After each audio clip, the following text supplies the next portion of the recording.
We have shown that any arbitrary triangle can be analyzed as far as finding its area by decomposing it into right-angle triangles. And also we have shown how to evaluate the area for a right-angle triangle.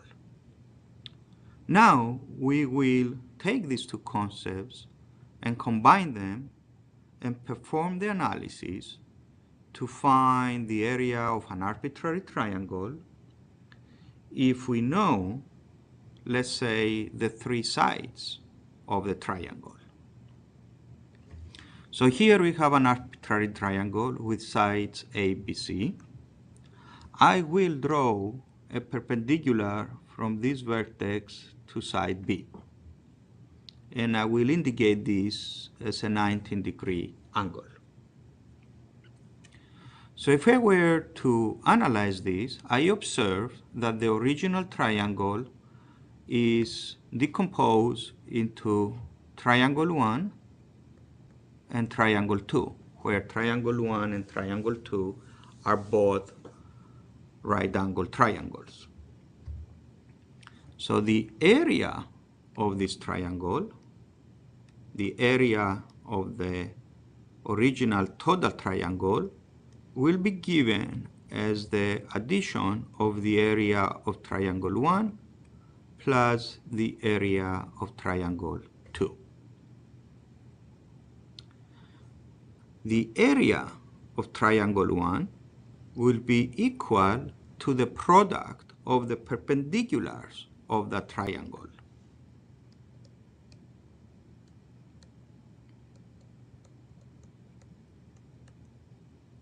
Divided by 2.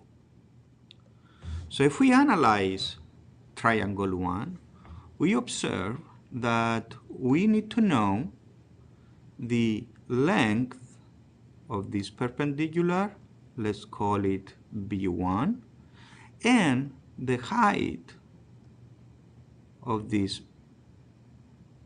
perpendicular. So the area now will be B1 times h divided by 2.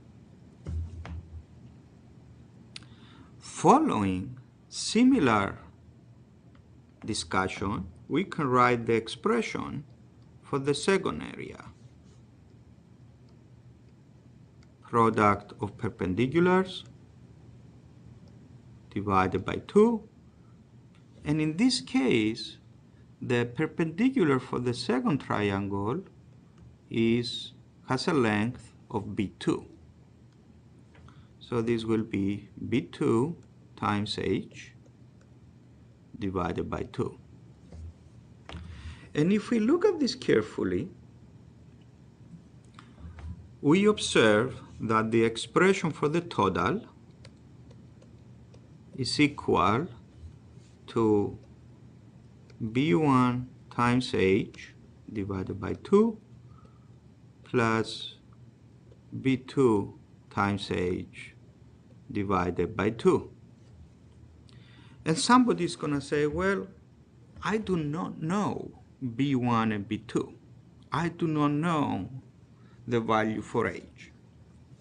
Here, I'm going to take another step, and I'm going to put these fractions, sum those two fractions. They have the common denominator, and if we sum them, we find out that this is going to be B1 plus B2 times h, all divided by 2. Or the total area is the product of side B times the length of the perpendicular on that side divided by 2. So if we look at this expression carefully, we observe that we know the length B. Or we could find the length B if we are told the minimum information needed. For example, the length of all the sides and one included angle. So the difficulty here is estimating this height of the length of the perpendicular edge. How would we find h? If we revisit the triangle analysis that we performed, we had certain cases where we applied the law of sines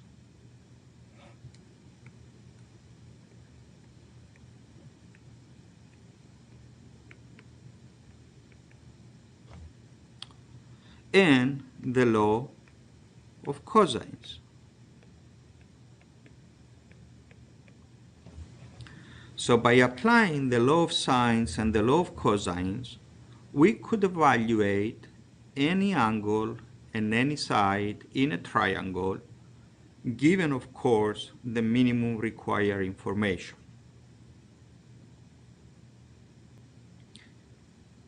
In this case, we could have assumed that we know the length of the sides and this angle here, gamma.